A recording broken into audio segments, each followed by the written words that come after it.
नमस्कार दोस्तों, all exam guide गुरु के यूट्यूब चैनल पर मैं सुजीत पांडे आप सभी का स्वागत करता हूं। यहां पर आपके लिए 1000 साइंस के क्वेश्चन लेकर आ गए हैं। ये इसका पार्ट 1 है। आपको ऐसे ही पार्ट मिलता रहेगा, तो आप प्लीज़ वीडियो को शेयर कर दीजिएगा। चैनल पर नए हैं, चैनल को सब्सक्राइब कर लेना।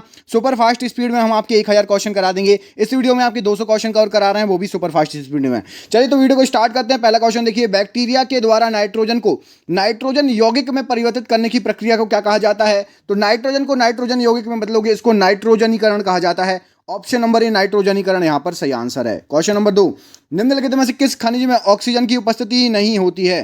तो ऑक्सीजन की उपस्थिति आपके पाइराइट में नहीं होती है। ऑप्शन नंबर सी, पाइराइट में ऑक्सीजन उपस्थित नहीं होता है।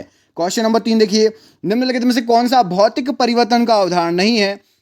तो आपका पानी में कार्बन डाइऑक्साइड का विलयन, ये भौतिक परिवर्तन का उदाहरण नहीं है। ऑप्शन नंबर बी, यहां पर पानी में कार्बन डाइऑक्साइड का विलयन सही आंसर हो जाएगा। क्वेश्चन नंबर अगला देखिए, निम्न में से किस प्रक्रिया से हवा में निलंबित कर्णमय पदार्थों में वृद्धि नहीं होती है?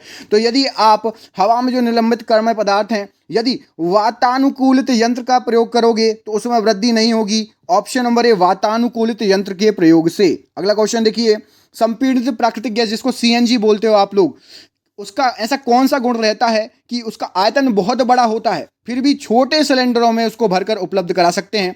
ऐसा क्या रहता है उसमें? तो यहां पर सही आंसर हो जाएगा, उसमें रहता है उच्च संपीड़न होने का कारण। ऑप्शन नंबर यहां पर सी, उच्च संपीड़न हो जाती है वो। ऑप्शन नंबर सी यहां पर राइट आंसर हो जाएगा। अगला क्वेश्चन देखिए, इसमें पूछा गया है, डैश के बनने के कारण चांदी बदरंग हो जाती है। कौन सी परत बनेगी तो चांदी भी बदरंग हो जाएगी, उसका रंग फीका पड़ जाएगा? तो यहां पर सही आंसर हो जाएगा, सल्फाइड की परत यदि बन जाएगी तो चांदी या सिल्वर भी बदरंग हो जाएगी। ऑप्शन नंबर सी यहां पर राइट आंसर है। अगला क्वेश्चन देखिए, इसमें पूछा गया आपसे, निम्नलिखित में से कौन सा रासायनिक प्रतिक्रिया होने पर भी अपरिवर्तित हो जाता है?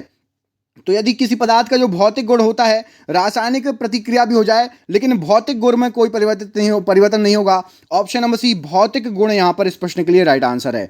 अगला क्वेश्चन देखिए, बॉक्साइड अयस्क से कौन सी धातु निकाली जाती है? तो बॉक्साइड अयस्क से निकाली जाती है आपकी एल्यूमिनियम धातु। ऑप्शन नंबर यहां पर सी, एल्यूमिनियम धातु इस प्रश्न के लिए राइट आंसर है। अगला क्वेश्चन देख लेते हैं, निम्नलिखित में से कौन सा विषमांगी मिश्रण का उदाहरण है? तो यहां पर जो ऑप्शन दिए गए हैं इसमें से जो दूध होता है वो एक विषमांगी मिश्रण होता है। ऑप्शन नंबर यहां पर डी, दूध इस प्रश्न के लिए राइट आंसर हो जाएगा। अगला क्वेश्चन देखिए, इनमें से कौन सा रासायनिक परिवर्तन नहीं है? यहां पर जो ऑप्शन दिए गए हैं इसमें से कौन सा रासायनिक परिवर्तन नहीं है? तो आपका अम्लीकृत जल का विद्युत अपघटन, ये रासायनिक परिवर्तन नहीं है। ऑप्शन नंबर बी यहां पर प्रश्न के लिए बिल्कुल सही आंसर हो जाएगा। अगला क्वेश्चन देखिए, इसमें पूछा गया है, निम्न में से किसका वजन सबसे ज्यादा होगा? हाइड्रोजन के 121 मोल, पानी का 1 मोल, नाइट्रोजन का 1 मोल, या फिर ऑक्सीजन का 1 मोल? तो यहां पर सही आंसर हो जाएगा, हाइड्रोजन के 121 मोल का वजन ज्यादा होगा। ऑप्शन नंबर ए यहां पर राइट आंसर हो जाएगा इस प्रश्न के लिए। अगला क्वेश्चन देखिए, इसमें पूछा गया आपसे, CH4 के 0.1 मोल का द्रव्यमान कितना होता है?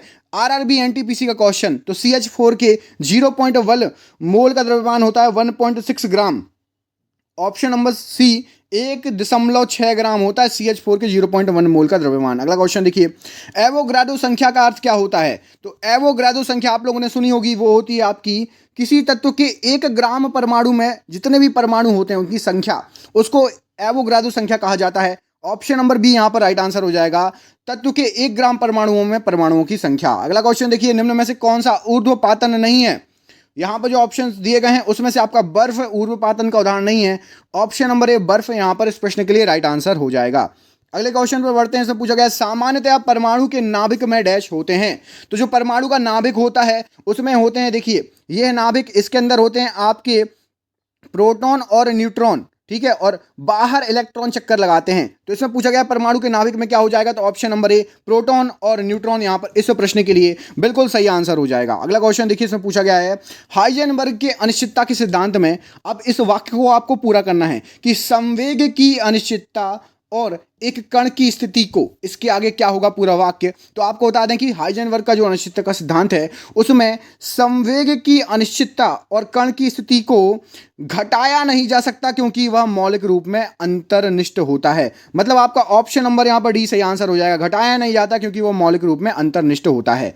अगला क्वेश्चन देखिए, इसमें पूछा गया है, किसी तत्व की परमाणु संख्या का निश्चित किया जाती है। तो परमाणु संख्या को निश्चित करना है तो उसके लिए आपको एक अणु में प्रोटॉनों की संख्या को गिनना पड़ेगा। ऑप्शन नंबर डी, अणुओं में प्रोटॉनों की संख्या इज इक्वल टू परमाणु संख्या। अगला क्वेश्चन देखिए, इसमें पूछा गया है, तत्व जिनकी द्रव्यमान संख्या एक समान है परंतु परमाणु संख्या भिन्न भिन्न होती है, उनको क्या कहेंगे? तो द्रव्यमान एक समान है, परमाणु संख्या भिन्न है, उनको कहा जाता है, यहां पर सही आंसर हो जाएगा आपका isobar. Option number B isobar यहां पर इस प्रश्न के लिए राइट आंसर है।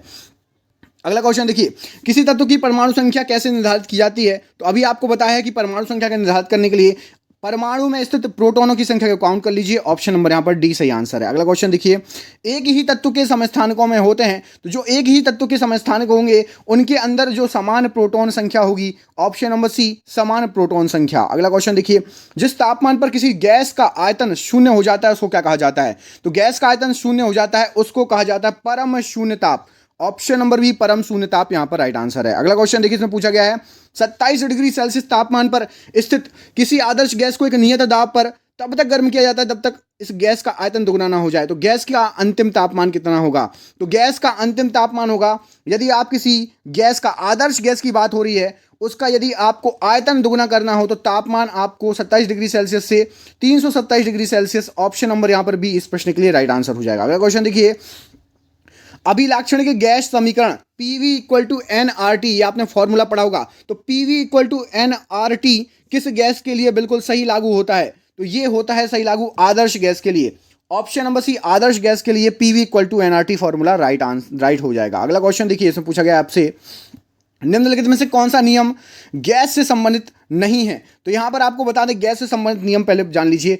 बॉयल का नियम गैस से संबंधित है, चार्ल्स का नियम भी गैस से संबंधित है, एवोगैड्रो नियम भी गैस से संबंधित है, जूल का नियम ये गैस से संबंधित नहीं है। ऑप्शन नंबर यहां पर भी इस प्रश्न के लिए सही आंसर हो जाएगा। अगला क्वेश्चन देखिए, इसमें पूछा गया है मैरी क्यूरी ने किसकी खोज के लिए नोबेल पुरस्कार प्राप्त किया था? तो मैरी क्यूरी ने यहां पर खोज की थी ऑप्शन नंबर रेडियम की। ऑप्शन नंबर सी रेडियम यहां पर इस प्रश्न के लिए राइट आंसर हो जाएगा। अगला क्वेश्चन देख लेते हैं, इसमें आपसे पूछा गया है वह रासायनिक बंध कौन सा है जिसमें परमाणुओं के संयोजन से अणुओं का निर्माण होता है? उस रासायनिक बंध को कहते हैं विद्युत स्थैतिक बल। इससे क्या होगा? इससे परमाणुओं का संयोजन होगा और अणुओं का निर्माण होगा। विद्युत स्थैतिक बल यहां पर option number C right answer है। अगला क्वेश्चन देखिए, वह तत्व जिसके अणुओं में 3 संयुक्त इलेक्ट्रॉन होते हैं का एक उदाहरण है। तो 3 संयुक्त इलेक्ट्रॉन या बैलेंसी इलेक्ट्रॉन यहां पर सही आंसर हो जाएगा, वो होते हैं एल्यूमिनियम में। ऑप्शन नंबर डी एल्यूमिनियम में 3 संयुक्त इलेक्ट्रॉन होते हैं, सही आंसर है। अगला क्वेश्चन देखिए, इसमें पूछा गया है आपसे निम्न में से कौन सा त्रिसंयोजक तत्व है? तो आपको बता दें त्रिसंयोजक तत्व जो है बोरोन भी है, इंडियम भी है और एल्यूमिनियम भी है। तो यहां पर boron, indium, aluminium, option number D मैं बना देता हूं उपरोक्त सभी। तो यहां पर ऑप्शन नंबर डी आपका सही आंसर हो जाएगा, उपरोक्त सभी। अगला क्वेश्चन देखिए, इसमें पूछा गया आपसे आवर्त सारणी के समान ग्रुप समूह से संबंधित तत्वों के अणु में होते हैं। तो जो समान ग्रुप समूह है उनके तत्वों के अणु कैसे होंगे? यहां पर सही आंसर हो जाएगा आपका ऑप्शन नंबर बाह्य कक्षा में समान इलेक्ट्रॉन संख्या होगी उनकी। ऑप्शन नंबर डी लास्ट वाला जो कक्षा होगी उसमें समान इलेक्ट्रॉन संख्या होगी। अगला क्वेश्चन देखिए, एक समूह के तत्वों में एक समान रासायनिक गुण होते हैं, क्यों? ऐसा क्यों होता है? तो ऐसा इसलिए होता है क्योंकि उनकी समान इलेक्ट्रॉनिक समाकृति होती है। ऑप्शन नंबर बी समान इलेक्ट्रॉनिक समाकृति राइट आंसर है। अगला क्वेश्चन देखिए, इसमें पूछा गया है लेखन पेंसिल में क्या है? तो लेखन पेंसिल में होता है आपका जो पेंसिल होती है उसमें ग्रेफाइट होता है। ऑप्शन नंबर डी ग्रेफाइट यहां पर राइट आंसर हो जाएगा। अगला क्वेश्चन देखिए, इसमें पूछा गया है अमोनिया का व्यावसायिक निर्माण किस प्रक्रिया द्वारा होता है? तो अमोनिया का व्यावसायिक निर्माण जो होता है वो होता है आपका हैबर प्रक्रिया द्वारा। ऑप्शन नंबर डी हैबर विधि राइट आंसर है। अगला क्वेश्चन देखिए, नाइट्रोजन का प्रयोग विद्युत बल्बों में किया जाता है, क्यों? क्योंकि नाइट्रोजन जो है दहन को सपोर्ट या समर्थन नहीं करता। ऑप्शन नंबर सी इसलिए नाइट्रोजन का प्रयोग विद्युत बल्बों में किया जाता है। Option number C right answer है। अगला क्वेश्चन देखिए, इनमें से कौन सा हैलोजन सर्वोत्तम ऑक्सीकारक एजेंट है? सबसे ज्यादा ऑक्सीकारक एजेंट होगा आपका F2। ऑप्शन नंबर ए F2 यहां पर इस प्रश्न के लिए सही आंसर हो जाएगा। अगला क्वेश्चन देख लेते हैं, ये रहा आपकी स्क्रीन पर। इसमें आपसे पूछा गया है उत्कृष्ट गैस का आयतन विभव कितना होता है? तो उत्कृष्ट गैस का आयतन विभव एक अवधि में अधिकतम होगा। ऑप्शन नंबर ए एक अवधि में अधिकतम होगा, इस प्रश्न के लिए बिल्कुल सही आंसर हो जाएगा। अगला क्वेश्चन देख लेते हैं, ये आपकी स्क्रीन पर इसमें पूछा गया है दुर्लभ गैसें सामान्यतः रासायनिक रूप से अक्रिय होती हैं, ऐसा क्यों होता है? तो जो दुर्लभ गैसें होती हैं वो अक्रिय होती हैं क्योंकि उनका इलेक्ट्रॉनिक विन्यास स्थिर रहता है, ठीक है, चेंज नहीं होता, इसलिए वो अक्रिय रहती हैं। ऑप्शन नंबर सी यहां पर राइट आंसर है। अगला क्वेश्चन देखिए, इसमें पूछा गया है इनमें से कौन सा आदर्श गैस नहीं है? तो यहां पर जो गैसें दी गई हैं उसमें से देखिए आपकी पहले बता देता हूं कौन कौन सी है। हीलियम आदर्श गैस है, ऑर्गन और नियोन। ब्रोमीन आदर्श गैस नहीं है। ऑप्शन नंबर बी यहां पर सही आंसर हो जाएगा, ब्रोमीन। अगला क्वेश्चन देखिए, शुष्क बर्फ क्या होती है? तो शुष्क बर्फ आपकी होती है ठोस कार्बन डाइऑक्साइड। ऑप्शन नंबर ए ठोस कार्बन डाइऑक्साइड राइट आंसर हो जाएगा। अगला क्वेश्चन देखिए, कास्टिक सोडा का रासायनिक नाम क्या है? तो कास्टिक सोडा का रासायनिक नाम है sodium hydroxide. Option number B sodium hydroxide यहाँ पर प्रश्न के लिए बिल्कुल सही आंसर है। अगला क्वेश्चन देखिए, जलाने पर निम्नोक्त में से कौन सी धातु ज्वाला को पीला रंग प्रदान करेगी? तो जलाने पर पीला रंग प्रदान करेगी आपकी सोडियम धातु। ऑप्शन नंबर ए सोडियम धातु यहां पर राइट आंसर है इस प्रश्न के लिए। अगला क्वेश्चन देखिए, जिप्सम क्या है? तो जिप्सम यहां पर सही आंसर हो जाएगा, वो है आपका रासायनिक रूप से अवक्षेपित अवसादी सेल होती है जिप्सम। ऑप्शन नंबर सी रासायनिक रूप से अवक्षेपित अवसादी सेल। अगला क्वेश्चन देखिए, जंग रोधी इस्पात में निम्न में से कौन सा तत्व उपस्थित नहीं होता?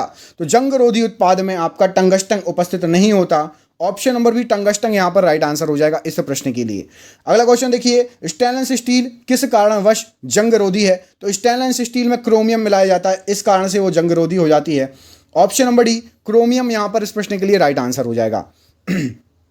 धातु जिसे कुछ देर के लिए हवा में रखा जाता है उस पर हरे बेसिक कार्बोनेट की परत चढ़ जाती है, वह धातु कौन सी है? तो हरे कलर की यदि परत चढ़ती है तो वो धातु है आपकी तांबा। ऑप्शन नंबर यहां पर डी तांबा प्रश्न के लिए राइट आंसर हो जाएगा।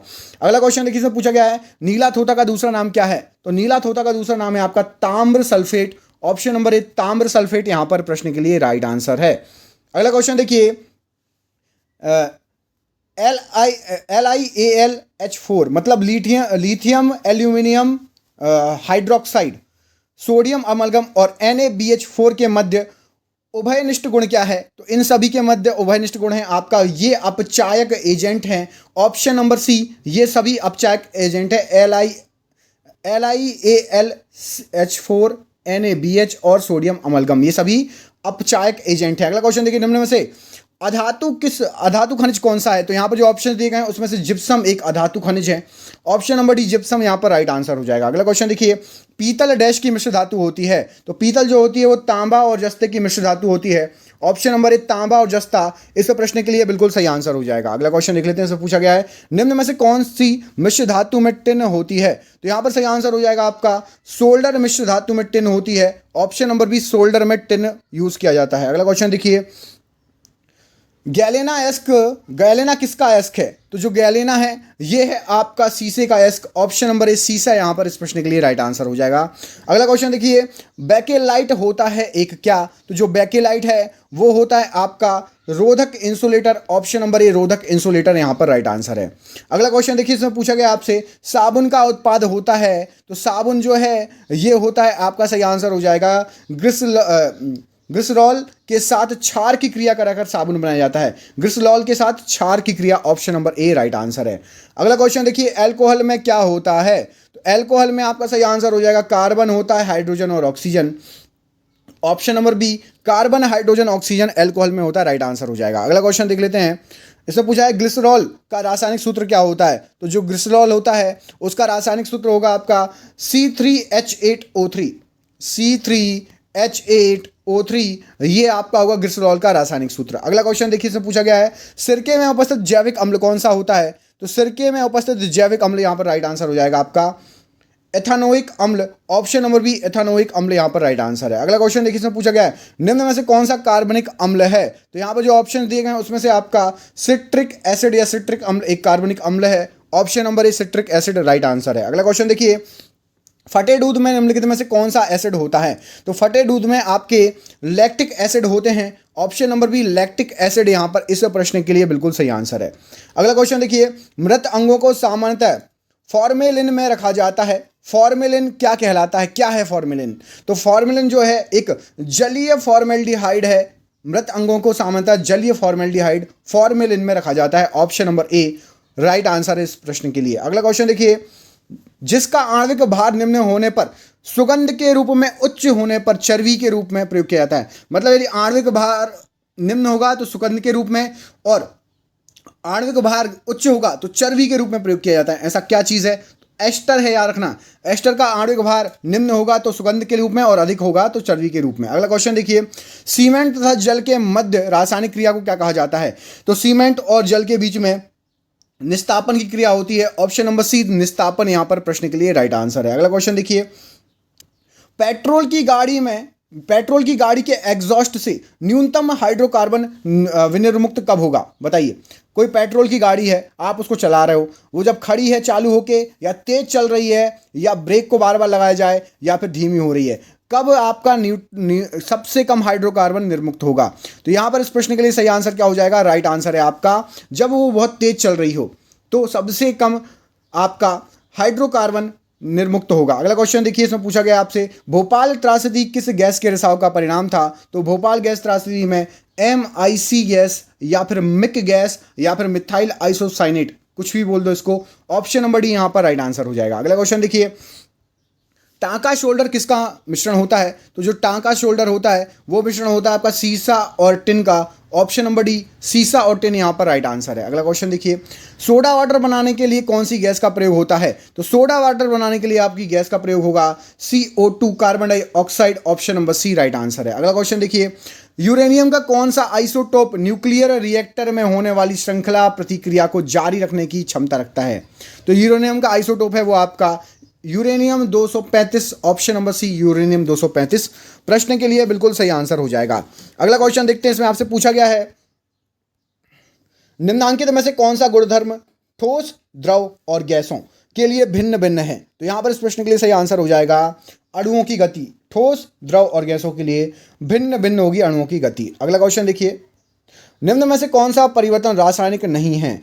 तो यहां पर जो ऑप्शन दिए गए इसमें से आपका पानी का भाप में बदलना ये रासायनिक परिवर्तन नहीं है। ऑप्शन नंबर बी यहां पर राइट आंसर हो जाएगा। अगला क्वेश्चन देखिए, संतुलित रासायनिक समीकरण में अभिकारक साइड और उत्पादक साइड में कितनी संख्या समान होती है? तो अभिकारक साइड किसकी संख्या, माफ कीजिए, कितनी नहीं, किसकी संख्या।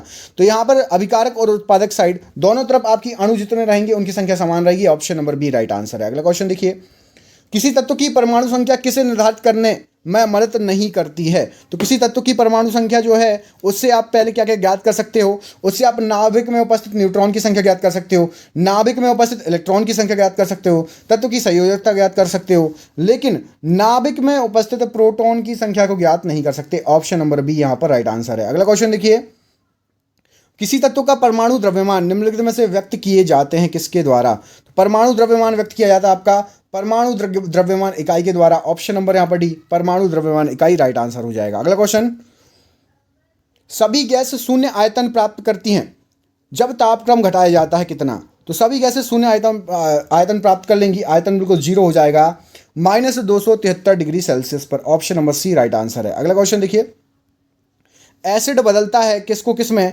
एसिड जो है ये नीले लिटमस को लाल लिटमस में बदलता है। ऑप्शन नंबर ए, नीले लिटमस को लाल लिटमस में राइट आंसर है। अगला क्वेश्चन देखिए, चीनी के घोल में तापक्रम बढ़ाने पर चीनी की विलेयता पर क्या प्रभाव पड़ेगा? तो चीनी के घोल में तापक्रम बढ़ाओगे तो चीनी की विलेयता भी बढ़ जाएगी। ऑप्शन नंबर बी, टेम्परेचर बढ़ाओगे विलेयता भी घुलने लगेगी चीनी जल्दी जल्दी। निम्नांकित में से कौन सा तत्व कार्बनिक यौगिक में मौजूद रहता है? तो कार्बनिक यौगिक में आपका मौजूद रहेगा कार्बन। ऑप्शन नंबर एक, कार्बन। भाई कार्बनिक यौगिक है तो कार्बन तो रहेगा ही रहेगा। अगला क्वेश्चन देखिए, इसे आपसे पूछा गया है, सोडियम जिंकेट का सूत्र क्या होता है? तो सोडियम जिंकेट का सूत्र होता है आपका, यहां पर सही आंसर हो जाएगा Na2ZnO2, मतलब ऑप्शन नंबर बी Na2ZnO2 यहां पर राइट आंसर है। अगला क्वेश्चन देखिए, इसमें पूछा गया आपसे, कांसा या ब्रॉन्ज का एक मिश्र धातु है, ब्रॉन्ज के घटक क्या क्या होते हैं? तो ब्रॉन्ज के घटक होते हैं कॉपर, Cu, Zn और Sn। ऑप्शन नंबर बी यहां पर Cu, Zn, Sn प्रश्न के लिए बिल्कुल राइट आंसर हो जाएगा कांसा के लिए। अगला क्वेश्चन देखिए, इनमें से कौन सा यौगिक एक पेरोक्साइड नहीं है? तो यहां पर जो ऑप्शन दिए गए हैं उसमें से आपका PbO2 ये पेरोक्साइड नहीं है। ऑप्शन नंबर यहां पर डी इस प्रश्न के लिए सही आंसर हो जाएगा। PbO2 पेरोक्साइड नहीं है, बाकी सभी पेरोक्साइड है। अगला क्वेश्चन देखिए, बेयर की विधि में बॉक्साइड एस का शुद्धिकरण हेतु पाचन किसमें होता है? तो बेयर की विधि में बॉक्साइड के एस का पाचन होता है NaOH। ऑप्शन नंबर यहां पर बी प्रश्न के लिए सही आंसर हो जाएगा। NaOH का केमिकल नेम क्या है, रासायनिक नाम क्या है? कमेंट बॉक्स में कमेंट करके बताइए NaOH को क्या कहा जाता है। प्रोटॉन तथा इलेक्ट्रॉन के द्रव्यमान का अनुपात कितना होता है? तो प्रोटॉन और इलेक्ट्रॉन के द्रव्यमान का अनुपात होता है 1836। ऑप्शन नंबर यहां पर ए इस प्रश्न के लिए सही आंसर हो जाएगा। 1836 प्रोटॉन और इलेक्ट्रॉन के द्रव्यमान का अनुपात होता है। अगला क्वेश्चन देखिए, कांस्य, तांबा, कांस्य जो है तांबा और किसका मिश्र धातु होता है? तो जो कांस्य है उसमें तांबा प्लस मिला रहता है आपका टिन, तांबा और टिन का मिश्र धातु होता है कांस्य। ऑप्शन नंबर यहाँ पर बी राइट आंसर है। अगला क्वेश्चन देखिए, इसमें पूछा गया पानी को शुद्ध किससे किया जाता है? तो पानी को शुद्ध करने के लिए ब्लीचिंग पाउडर मिलाया जाता है। Option number D bleaching powder मिलाया जाता है। अगला क्वेश्चन देखिए, इसमें पूछा गया आपसे डबल रोटी में फुलाव कौन सी गैस से लाया जाता है? तो डबल रोटी जो रहती है उसमें जो फूलापन होता है वो कार्बन डाइऑक्साइड गैस डाली जाती है। Option number C carbon dioxide gas से लाया जाता है फुलाव। अगला क्वेश्चन देखिए, निम्नलिखित में से कौन सा माइक्रो तत्व है, माइक्रो एलिमेंट है? तो यहाँ पर जो ऑप्शन दिए गए उसमें से आपका क्लोरीन एक माइक्रो तत्व है, माइक्रो एलिमेंट है। ऑप्शन नंबर ए यहाँ पर राइट आंसर है।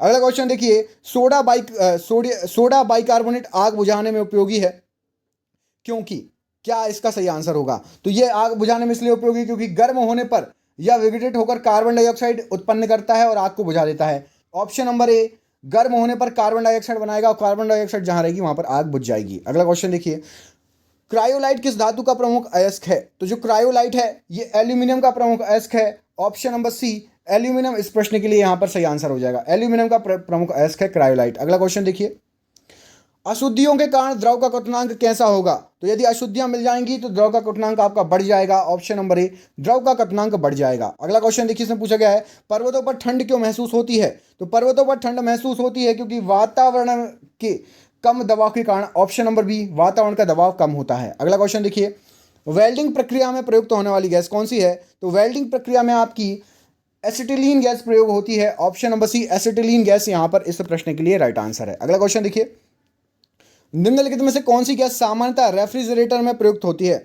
तो सामान्यतः रेफ्रिजरेटर में आपकी अमोनिया गैस प्रयोग में लाई जाती है। ऑप्शन नंबर डी अमोनिया यहाँ पर राइट आंसर हो जाएगा। अगला क्वेश्चन देख लेते हैं, लोहा अधिकांशतः निम्न से प्राप्त किया जाता है। तो लोहा जो है वो अधिकांशतः प्राप्त होता है आपका हेमेटाइट से। ऑप्शन नंबर ए हेमेटाइट इस प्रश्न के लिए बिल्कुल सही आंसर है। अगला क्वेश्चन देखिए, वातावरण में कौन सी गैस परावैंगनी किरणों का अवशोषण कर लेती है? तो वातावरण में यदि आपकी ओजोन गैस मौजूद है तो वो परावैंगनी किरणों को अवशोषित कर लेगी। अगला क्वेश्चन देखिए, पेंसिल का लिखने लायक भाग किस चीज से बना होता है? तो पेंसिल का लिखने लायक भाग यहाँ पर सही आंसर हो जाएगा आपका ग्रेफाइट से बना होता है। ऑप्शन नंबर ए ग्रेफाइट राइट आंसर है। अगला क्वेश्चन देखिए, निम्नलिखित में से कौन सी चूना जल को दूधिया कर देती है? तो यहां पर इस प्रश्न के लिए सही आंसर हो जाएगा वो रहता है आपका कार्बन डाइऑक्साइड। चूना जल को दूधिया कर देगा। ऑप्शन नंबर ए कार्बन डाइऑक्साइड राइट आंसर है। अगला क्वेश्चन देखिए, वह प्रक्रिया जिसमें एक ठोस पदार्थ गर्म करने पर सीधे गैसीय अवस्था में परिवर्तित हो जाएगा तो उसको क्या कहेंगे? तो उसको कहा जाता है ऊर्ध्वपातन। ऑप्शन नंबर डी ऊर्ध्वपातन राइट आंसर है। अगला क्वेश्चन देखिए, इसमें पूछा गया है जिंक सल्फाइड को सामान्यतः किस रूप में प्रयुक्त करते हैं? तो जिंक सल्फाइड को प्रयुक्त किया जाता है शाकनाशी के रूप में। ऑप्शन नंबर ए शाकनाशी यहाँ पर राइट आंसर है इस प्रश्न के लिए। अगला क्वेश्चन देखिए, एक थर्मामीटर बनाने में एक ऐसे तत्व का उपयोग आवश्यक है जो कैसा होता है? तो थर्मामीटर बनाने के लिए ताप के साथ फैले ऐसे तत्व का जो है उपयोग होना चाहिए। ऑप्शन नंबर ए यहाँ पर राइट आंसर है। नाभिकीय रिएक्टर में इनमें से एक ईंधन का काम करता है। तो नाभिकीय रिएक्टर में ईंधन के रूप में उपयोग होता है यूरेनियम का। ऑप्शन नंबर बी यूरेनियम यहाँ पर राइट आंसर इस प्रश्न के लिए। अगला क्वेश्चन देखिए, हीलियम गैस को गुब्बारों में क्यों भरा जाता है? तो हीलियम गैस को गुब्बारों में भरा जाता है क्योंकि वह वायु से हल्का होता है। ऑप्शन नंबर बी वायु से हल्का होता है राइट आंसर है। अगला क्वेश्चन देखिए, प्लास्टर ऑफ पेरिस जमने के लिए आवश्यक होता है। तो प्लास्टर ऑफ पेरिस जमने के लिए जल योजन द्वारा अन्य हाइड्रेट बनाना आवश्यक होता है, तब जाके प्लास्टर ऑफ पेरिस जिसको पीओपी बोलते हो वो जमता है। अगला क्वेश्चन देखिए, इसमें पूछा गया है शोरा जो बारूद बनाने में काम में आता है का रासायनिक नाम क्या है? तो शोरा का रासायनिक नाम होता है आपका पोटेशियम नाइट्रेट। ये बारूद बनाने में काम में आता है। ऑप्शन नंबर सी शोरा यहाँ पर राइट आंसर हो जाएगा। धातुएं निम्नलिखित प्रतिक्रिया द्वारा गर्म होती हैं। तो धातुओं को गर्म करने के लिए चालन की प्रतिक्रिया को अपनाना पड़ता है। ऑप्शन नंबर ए चालन यहाँ पर राइट आंसर है। अगला क्वेश्चन देखिए, पीतल एक मिश्र धातु है जबकि वायु एक क्या है? तो पीतल मिश्र धातु है और वायु कहलाता है मिश्रण। ऑप्शन नंबर बी वायु एक मिश्रण कहलाता है। अगला क्वेश्चन देखिए, इलेक्ट्रॉन वहन करता है। तो इलेक्ट्रॉन वहन करता है एक यूनिट ऋणावेश। ऑप्शन नंबर ए एक यूनिट ऋणावेश यहाँ पर इस प्रश्न के लिए राइट आंसर हो जाएगा। मनुष्य के लिए सबसे हानिकारक विकिरण इनमें से कौन सा है? तो मनुष्य के लिए सबसे ज्यादा विकिरण हानिकारक होगा गामा। गामा किरण की भेदन क्षमता बहुत ज्यादा होती है। ऑप्शन नंबर सी गामा यहाँ पर राइट आंसर हो जाएगा। अगला क्वेश्चन देखिए, सबसे अधिक संख्या में यौगिक निम्न तत्व के हैं। तो सबसे अधिक संख्या में यौगिक देखोगे तो कार्बन के यौगिक हैं। ऑप्शन नंबर सी कार्बन यहाँ पर राइट आंसर है। अगला क्वेश्चन देखिए, दो ऐसे वाष्पशील द्रवों जिनके क्वथनांकों में बहुत अधिक अंतर नहीं होता कि मिश्रण को पृथक किया जाता है किस विधि से? तो ऐसे मिश्रण को आप पृथक कर सकते हैं प्रभाजी आसवन की विधि से। ऑप्शन नंबर बी प्रभाजी आसवन राइट आंसर है। अगला क्वेश्चन देखिए, अल्फा बीटा तथा गामा भेदन शक्तियों के अवरोही क्रम में किस क्रम में होंगी बताइए। तो सबसे ज़्यादा भेदन क्षमता होगी आपकी गामा की, उसके बाद होगी बीटा की, उसके बाद अल्फा की। ऑप्शन नंबर बी से आंसर हो जाएगा गामा बीटा अल्फा। अगला क्वेश्चन देखिए, निम्नलिखित में से किसकी अणु संख्या तथा अणुभार एक समान है। तो अणु संख्या और अणुभार दोनों ही एक समान है। आपका हाइड्रोजन यहाँ पर इस प्रश्न के लिए राइट आंसर हो जाएगा। ऑप्शन नंबर ए हाइड्रोजन बिल्कुल राइट आंसर है। अगला क्वेश्चन देखिए, इसमें पूछा गया है आपसे, गैस के विसरण की दर क्या कहलाती है। तो गैस के विसरण की दर को अणुभार के वर्गमूल के व्युत्क्रमानुपाती होता है गैस के विसरण की दर। ऑप्शन नंबर यहाँ पर डी अणुभार के वर्गमूल के व्युत्क्रमानुपाती राइट आंसर हो जाएगा। अगला क्वेश्चन देखिए, इसमें पूछा गया है, निम्नलिखित में से कौन सा तत्व स्वतंत्र अवस्था में पाया जाता है। तो यहाँ पर जो ऑप्शन दिए गए हैं इसमें से आपका सल्फर स्वतंत्र अवस्था में पाया जाता है। ऑप्शन नंबर बी सल्फर यहाँ पर राइट आंसर हो जाएगा। अगला क्वेश्चन, चुंबकीय पृथक्करण विधि निम्नलिखित में से किस अयस्क के सांद्रण में प्रयोग में लाई जाती है। तो चुंबकीय पृथक्करण आपकी हीमेटाइट के सांद्रण में प्रयोग में लाई जाती है। ऑप्शन नंबर सी हीमेटाइट यहाँ पर राइट आंसर हो जाएगा। अगला क्वेश्चन देखिए, निम्नलिखित में से कौन बेकिंग सोडा है। बहुत ही इजी क्वेश्चन, एग्जाम में 50-100 बार पूछा गया क्वेश्चन। तो NaHCO3 ऑप्शन नंबर यहाँ पर बी बेकिंग सोडा बिल्कुल सही आंसर हो जाएगा। बेकिंग सोडा का रासायनिक नाम क्या है, किस नाम से बुलाते हैं, कमेंट बॉक्स में कमेंट करके बताइए। और कौन सा नाम है बेकिंग सोडा को, और कौन सा और क्या कहा जाता है। नॉर्मल नाम है, माफ कीजिएगा, ठीक है। अगला क्वेश्चन देखिए, कैल्शियम बाइकार्बोनेट कठोर जल का एक नमक है, इसका रासायनिक नाम क्या है। तो कैल्शियम बाइकार्बोनेट कठोर जल का एक नमक है और इसका रासायनिक नाम हो जाता है आपका, सही आंसर है इस प्रश्न के लिए ऑप्शन नंबर आपका सी CaCH माफ कीजिएगा CaHCO3 का whole twice. Option number C यहाँ पर इस प्रश्न के लिए सही आंसर है CaHCO3 का होल ट्वाइस। अगला क्वेश्चन देखिए, निम्नलिखित में से कौन सा वायु चूने के पानी को सफेद बनाता है। तो यहाँ पर सही आंसर हो जाएगा चूने के वायु पानी को सफेद बनाएगा यदि उसमें आप कार्बन डाइऑक्साइड मिला दोगे, CO2। Option number C right answer है। अगला क्वेश्चन देखिए, स्टोरेज बैटरियों में इस्तेमाल की जाने वाली धातु कौन सी होती है। तो स्टोरेज बैटरियों में इस्तेमाल की जाने वाली धातु जस्ता।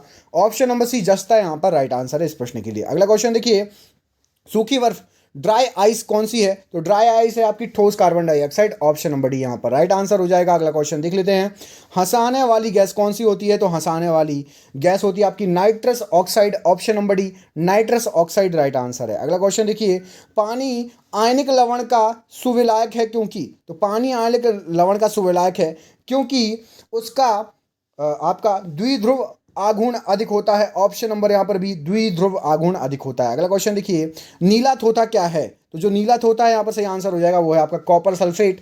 Option number A copper sulphate नीला थोथा। अगला क्वेश्चन देखिए, सर्वाधिक कठोर तत्व निम्नलिखित में से कौन सा है। सबसे ज्यादा कठोर तत्व है आपका हीरा। ऑप्शन नंबर ए हीरा यहाँ पर इस प्रश्न के लिए बिल्कुल सही आंसर हो जाएगा। अगला क्वेश्चन देखिए, शुष्क सेल में कौन सी ऊर्जा पाई जाती है। तो शुष्क सेल में आपकी पाई जाती है रासायनिक ऊर्जा। ऑप्शन नंबर सी रासायनिक ऊर्जा राइट आंसर है। अगला क्वेश्चन देखिए, बंद कमरे में जहां कोयला जल रहा हो वहां किसी को भी नहीं सोना चाहिए। ऐसा क्यों। क्योंकि बंद करके यदि आप कमरे में कोयला जलाओगे तो कोयले में क्या होता है, जो चारकोल होती है उसमें कार्बन मोनोऑक्साइड उत्पादित होती है और हवा में ऑक्सीजन की मात्रा को कम कर देती है। बेहोश भी हो सकते हो, इवन मर भी सकते हो यदि पूरी तरीके से आप सो गए गहरी नींद में और बंद रहा तो पता भी नहीं चलेगा, धीमी मौत। अग्निशामकों में उपयोगी इनमें से कौन सा अम्ल है। तो अग्निशामकों में उपयोगी अम्ल जो होता है वो होता है आपका टार्टरिक अम्ल। ऑप्शन नंबर डी टार्टरिक अम्ल यहाँ पर राइट आंसर है। अगला क्वेश्चन देखिए, इसमें पूछा गया है, पेट्रोलियम का शुद्धिकरण किया जाता है। तो पेट्रोलियम का शुद्धिकरण आंशीय आसवन के द्वारा, आंशीय आसवन। ऑप्शन नंबर बी यहाँ पर राइट आंसर है। अगला क्वेश्चन देखिए, किसी पदार्थ के पुरातात्विक महत्व एंटिक को मानने के लिए आयु का मापन क्या होता है। तो आयु का मापन आपका विधि होती है option number carbon 14। Option number यहाँ पर D carbon 14 C14 right answer है। अगला क्वेश्चन देखिए, निम्न में सबसे कठोरतम पदार्थ कौन सा है। तो निम्न में से सबसे कठोरतम पदार्थ है आपका जो ऑप्शन दिए गए हैं हीरा। ऑप्शन नंबर ए हीरा यहाँ पर राइट आंसर हो जाएगा। अगला क्वेश्चन देखिए, स्वर्ण की शुद्धता को किस इकाई में व्यक्त किया जाता है। तो सोने की शुद्धता को मापा जाता है कैरेट में। Option number A carat right answer हो जाएगा। अगला क्वेश्चन देखिए, गोबर गैस में मुख्यतः कौन सी गैस होती है। तो गोबर गैस में मुख्यतः मीथेन गैस होती है। ऑप्शन नंबर ए मीथेन यहाँ पर राइट आंसर हो जाएगा। अगला क्वेश्चन देख लेते हैं, विस्फोटक नाइट्रोग्लिसरीन है एक क्या। तो नाइट्रोग्लिसरीन जो है वो कहलाती है आपकी ester. Option number B ester यहाँ पर इस प्रश्न के लिए राइट आंसर है। अगला क्वेश्चन देखिए, इसमें पूछा गया है, गैल्वेनाइज्ड लोहे पर किस धातु की पतली परत चढ़ाई जाती है? तो गैल्वेनाइज्ड लोहे पर चढ़ी जाती है जस्ते की पतली परत। ऑप्शन नंबर सी जस्ता यहाँ पर राइट आंसर है। अगला क्वेश्चन देखिए, अमलगम में रहता है क्या? तो अमलगम में आपका रहता है Hg। Option number C Hg यहाँ पर प्रश्न के लिए राइट आंसर है। अगला क्वेश्चन देखिए, कैल्शियम कार्बाइड पर जल डालने से क्या बनता है? तो कैल्शियम कार्बाइड पर जल डालने से एसिटिलीन बनता है। Option number C acetylene right answer है। अगला क्वेश्चन देखिए, निम्नलिखित में से सबसे छोटा तत्व कौन सा है? सबसे छोटा तत्व हो जाएगा आपका परमाणु।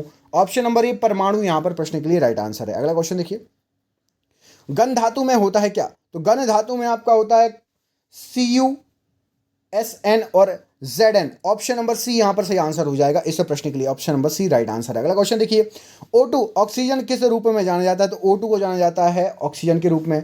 ऑप्शन नंबर ए O2 होता है ऑक्सीजन। अच्छा, O2 ऑक्सीजन होता है, आप मुझे कमेंट करके बताइए Cu क्या होता है, Zn क्या होता है और Sn, इनका फुल फॉर्म कमेंट बॉक्स में कमेंट करके बताइए। जैसे O2 होता है ऑक्सीजन, वैसे Cu, Sn और Zn का फुल फॉर्म बताइए। बाजार में बेचे जाने वाले मानक 18 कैरेट सोना क्या होता है? तो यदि आपको कोई 18 कैरेट गोल्ड दे रहा है, 18 कैरेट गोल्ड, तो उसका मतलब ये है टोटल 24 कैरेट शुद्ध होता है। ठीक है, अब 18 कैरेट गोल्ड दे रहा है मतलब 18 कैरेट सोना दे रहा है और बाकी का 6 कैरेट धातु दे रहा है। तो यहाँ पर ऑप्शन नंबर सी 18 कैरेट सोना, बाकी 6 कैरेट अन्य धातु। ऑप्शन नंबर सी यहाँ पर राइट आंसर हो जाएगा। 18 भाग सोना और 6 भाग अन्य धातु।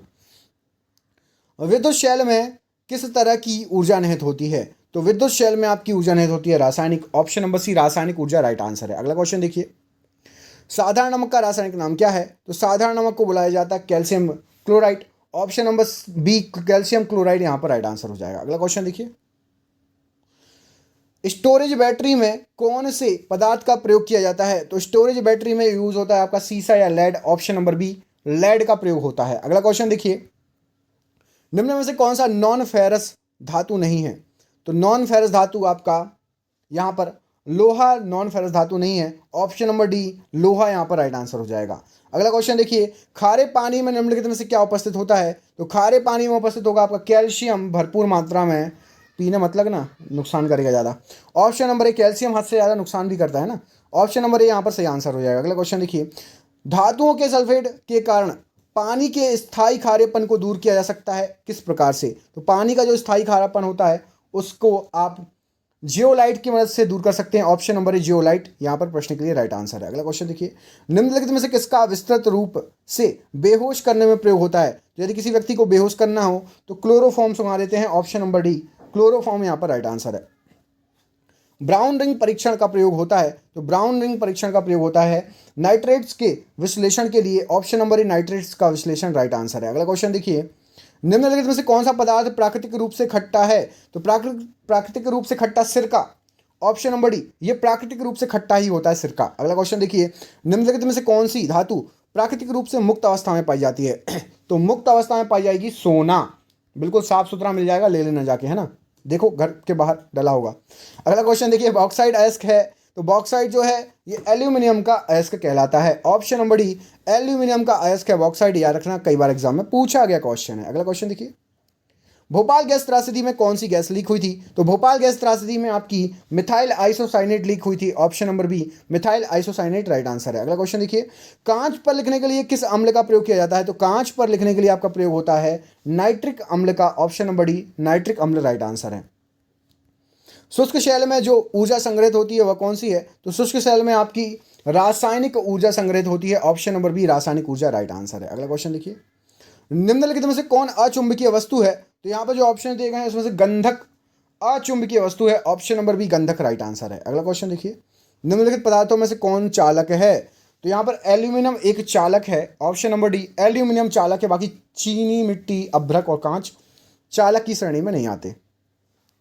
ऑक्सीजन से ओजोन बनाने हेतु निम्नलिखित में से किसकी आवश्यकता होती है? तो यदि ऑक्सीजन से ओजोन बनाना है तो पराबैंगनी किरणों की आवश्यकता होगी। ऑप्शन नंबर बी पराबैंगनी किरणें राइट आंसर है। अगला क्वेश्चन देखिए, निम्नलिखित में से कौन सी नोबेल गैस नहीं है? तो नोबेल गैस आपकी हाइड्रोजन गैस नोबेल गैस नहीं है। Option number D hydrogen gas right answer है। अगला क्वेश्चन देखिए, निम्नलिखित में से कौन सा लवण पानी में घुलनशील नहीं है? यहाँ पर जो ऑप्शन दिए गए हैं इसमें से पानी में घुलनशील BaCO3 ये पानी में घुलनशील नहीं है। ऑप्शन नंबर बी यहाँ पर राइट आंसर हो जाएगा BaCO3। अगला क्वेश्चन, निम्नलिखित तत्वों में से किसका लवण पटाखों में रंग उत्पन्न करता है? तो पटाखों में रंग के लिए आपको ट्रांसियम और barium, option number C strontium barium right answer है। अगला क्वेश्चन देखिए, निम्नलिखित में से कौन सा हाइड्रोकार्बन के अणु को बढ़ते हुए क्रम में बताता है?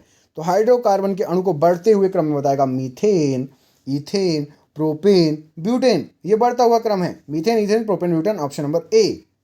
अगला क्वेश्चन देखिए, किसी परमाणु के उपकक्षाओं मतलब ऑर्बिटल के भरने का क्रम किसके द्वारा निर्धारित होता है? तो निर्धारित होता है हुंड के नियम के द्वारा, ऑप्शन नंबर सी हुंड का नियम राइट आंसर है। अगला क्वेश्चन देखिए, निम्न में से कौन सा रेडियो सक्रिय नहीं है?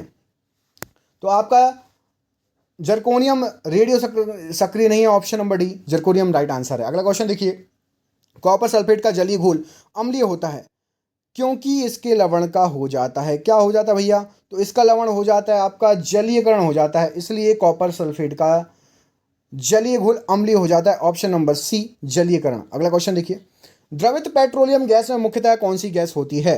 तो द्रवित पेट्रोलियम गैस में आपकी मुख्यतः होगी मीथेन, ब्यूटेन और प्रोपेन, ऑप्शन नंबर ए यहाँ पर राइट आंसर है। अगला क्वेश्चन देखिए, निम्नलिखित में से कौन सी धातु मुक्त अवस्था में मिलती है? तो मुक्त अवस्था में मिलेगी आपकी सोना, ऑप्शन नंबर बी सोना, सोना राइट आंसर है। अगला क्वेश्चन देखिए, पटाखों के फटने के बाद दिखाई देने वाला चमकीला लाल रंग निम्नलिखित में से किसकी उपस्थिति के कारण होता है? तो चमकीला लाल रंग आएगा आपका ट्रांसियम के कारण, ऑप्शन नंबर ए स्ट्रांसियम यहाँ पर इस प्रश्न के लिए राइट आंसर हो जाएगा, स्ट्रांसियम। कोई भी पदार्थ जो स्वयं को परिवर्तित किए बिना रासायनिक अभिक्रिया की दर को प्रभावित करने में समर्थ हो उसको क्या कहा जाएगा? तो वो खुद तो बदलता नहीं है और रासायनिक अभिक्रिया की दर को प्रभावित कर देता है, उत्प्रेरक, ऑप्शन नंबर बी उत्प्रेरक यहाँ पर राइट आंसर हो जाएगा। अगला क्वेश्चन देखिए, मरकरी सल्फाइड क्या है? तो मरकरी सल्फाइड है आपकी vermilion, option number A vermilion mercury sulphide, option number A यहाँ पर राइट आंसर है। अगला क्वेश्चन देखिए, ट्यूबलाइट में मुख्य रूप से गैस भरी होती है कौन सी? तो ट्यूबलाइट में भरी होती है आपकी पारे की वाष्प भर देते हैं और साथ में ऑर्गन, ऑप्शन नंबर बी पारे की वाष्प ऑर्गन राइट आंसर है। अगला क्वेश्चन देखिए, निम्नलिखित में से कौन सा एक सबसे भारी तत्व निकेल का समूह है? तो निकेल का समूह है आपका यहाँ पर सही आंसर हो जाएगा इस प्रश्न के लिए प्लेटिनम, ऑप्शन नंबर ए प्लेटिनम राइट आंसर है। अगला क्वेश्चन देखिए, निम्नलिखित में से कौन सा पदार्थ शुद्ध कार्बन से बना हुआ है? तो शुद्ध कार्बन से बना हुआ पदार्थ है आपका यहाँ पर सही आंसर हो जाएगा graphite, option number C graphite right answer है। अगला क्वेश्चन देखिए, फलों को पकाने के लिए किसका प्रयोग किया जाता है? तो फलों को पकाने में प्रयोग किया जाता है आपका एथिलीन गैस का, ऑप्शन नंबर ए एथिलीन गैस राइट आंसर है। अगला क्वेश्चन देखिए, कार्बनिक यौगिक में हाइड्रोजन के अतिरिक्त कौन सा तत्व सामान्यतः होता है? तो कार्बनिक यौगिक में हाइड्रोजन के अतिरिक्त आपका कार्बन होता है भैया, ऑप्शन नंबर डी कार्बन यहाँ पर राइट आंसर है। अगला क्वेश्चन देखिए, इसमें पूछा गया है ठोस कार्बन डाइऑक्साइड को क्या कहा जाता है? तो ये क्वेश्चन तीसरी बार घुमा के पूछा गया है, शुष्क बर्फ। पहले पूछा था शुष्क बर्फ को क्या कहते हैं, तो ठोस कार्बन डाइऑक्साइड। एक बार पूछा गया है ठोस CO2 और अब ठोस carbon dioxide, option number B शुष्क बर्फ। अगला क्वेश्चन देखिए, जब किसी द्रव की 1 किलोग्राम मात्रा अपने क्वथनांक पर द्रव से वाष्प में परिवर्तित होती है तो इसमें अवशोषित होने वाली ऊष्मा को क्या कहा जाएगा? 1 किलोग्राम की मात्रा का बात हो रही है तो उसमें अवशोषित होने वाली ऊष्मा इनमें से कुछ नहीं कहा जाएगा, ऑप्शन नंबर डी यहाँ पर सही आंसर हो जाएगा, इनमें से कोई नहीं।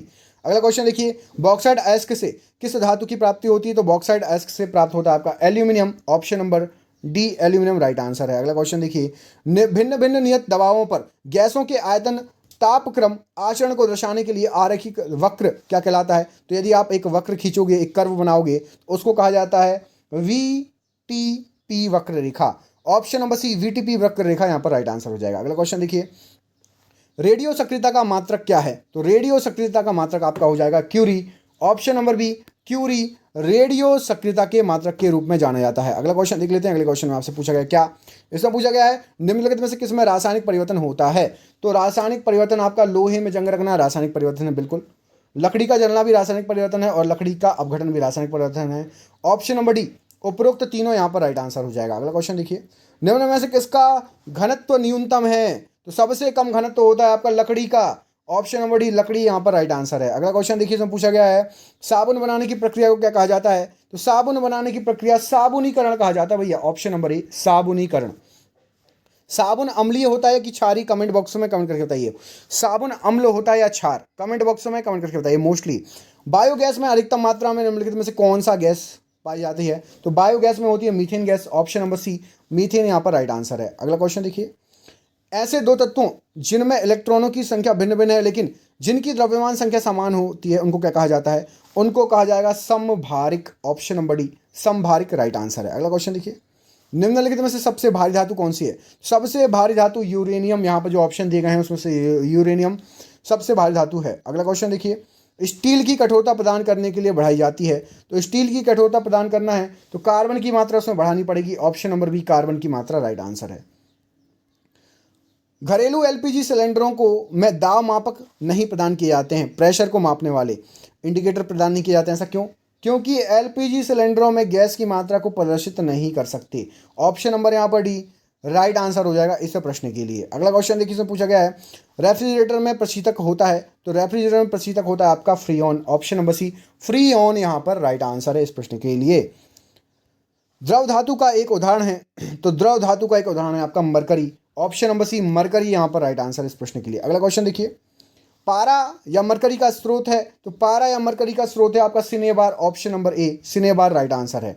अगला क्वेश्चन देखिए, धावन सोडा या धोवन सोडा का रासायनिक नाम क्या होता है? तो धावन सोडा या धोवन सोडा को बोलते हैं सोडियम कार्बोनेट। ऑप्शन नंबर ए सोडियम कार्बोनेट राइट आंसर है। अगला क्वेश्चन देखिए, बैटरी के ऋण ध्रुव से जुड़े हुए इलेक्ट्रोड को क्या कहा जाता है? तो ऋण ध्रुव से जुड़े हुए इलेक्ट्रोड को कैथोड कहा जाता है। ऑप्शन नंबर एक कैथोड यहाँ पर राइट आंसर है। अगला क्वेश्चन, निम्नलिखित में से कौन सा एक पोटेशियम उर्वरक नहीं है? तो पोटेशियम उर्वरक आपका पोटेशियम क्लोराइड, ये पोटेशियम उर्वरक नहीं है। Option number B right answer है। अगला क्वेश्चन देखिए, विद्युत मरकरी लैंप में रहता है, तो विद्युत मरकरी लैंप में आपका कम दाब पर पारा रहता है। ऑप्शन नंबर एक कम दाब पर पारा राइट आंसर हो जाएगा। अगला क्वेश्चन देखिए, निम्नलिखित में से कौन सी धातु ऑक्सीजन के साथ तेजी से अभिक्रिया करती है? तो ऑक्सीजन के साथ तेजी से अभिक्रिया करती है Fe। ऑप्शन नंबर सी यहाँ पर Fe फेरस या आयरन राइट आंसर है। अगला क्वेश्चन देखिए, निम्नलिखित में से कौन सा एक मूल कण नहीं है? तो यहाँ पर जो ऑप्शन दिए गए हैं इसमें से मूल कण ड्यूट्रॉन मूल कण नहीं है। ऑप्शन नंबर सी यहाँ पर राइट आंसर हो जाएगा। अगला क्वेश्चन देखिए, पदार्थ के आणविक भार की गणना किसका मापन करके की जा सकती है? तो पदार्थ के आणविक भार की गणना की जा सकती है आपकी वाष्प दाब का मापन करके। ऑप्शन नंबर ए वाष्प दाब यहाँ पर राइट आंसर है। अगला क्वेश्चन देखिए, एल्यूमिनियम धातु का अयस्क है, तो एल्यूमिनियम धातु का अयस्क है आपका बॉक्साइड। ऑप्शन नंबर ए बॉक्साइड यहाँ पर प्रश्न के लिए राइट आंसर है। अगला क्वेश्चन देखिए, किसी परमाणु की परमाणु संख्या बराबर है, तो किसी परमाणु की परमाणु संख्या बराबर होती है न्यूक्लियस में प्रोटॉनों की संख्या के। ऑप्शन नंबर डी न्यूक्लियस में प्रोटॉनों की संख्या की। अगला क्वेश्चन, सर्वाधिक विद्युत चालकता वाला तत्व निम्नलिखित में से कौन सा है? तो सबसे ज्यादा विद्युत चालकता वाला तत्व है आपका सिल्वर। ऑप्शन नंबर ए सिल्वर यहाँ पर प्रश्न के लिए बिल्कुल सही आंसर है। और आज का आखिरी क्वेश्चन, निम्नलिखित में से आयरन पर जंग लगने के कौन से कारण हैं? तो आयरन या लोहे पर जंग लगता है, मैं आपको बता देता हूं, ऑक्सीडेशन। ऑप्शन नंबर ए, और ऑक्सीजन के साथ रासायनिक अभिक्रिया, ऑक्सीजन की उपस्थिति में जंग लगता है, तो ऑक्सीडेशन और मतलब 1 और 3, मतलब ऑप्शन नंबर डी यहाँ पर 1 और 3 राइट आंसर हो जाएगा। आप में से जिसने पूरा वीडियो देखा उसके लिए एक सरप्राइज क्वेश्चन है, इसके आगे क्वेश्चन आपको मिलेंगे अगले वीडियो में। आगे क्वेश्चन चाहिए तो कमेंट बॉक्स में पार्ट 2 जरूर लिख देना। फलों को कृत्रिम रूप से पकाने के लिए किस गैस का प्रयोग किया जाता है? कमेंट बॉक्स में इस प्रश्न का आंसर कमेंट करके बताइए, फलों को कृत्रिम रूप से पकाने के लिए किस गैस का उपयोग किया जाता है। हम आपसे मिलेंगे अगले वीडियो में, तब तक के लिए अपना ख्याल रखिए। पार्ट 2 लिख दीजिए कमेंट बॉक्स में जिसको चाहिए, और वीडियो को शेयर कर दीजिए। जिसने पूरा वीडियो देखा उस बहुत बहुत धन्यवाद आपका, और जिसने पूरा वीडियो देखा वो शेयर जरूर कर देना। मिलते हैं अगले वीडियो में, तब तक अपना ख्याल रखिए। आप सभी का बहुत बहुत धन्यवाद दोस्तों, आपका दिन शुभ हो। बहुत बहुत धन्यवाद।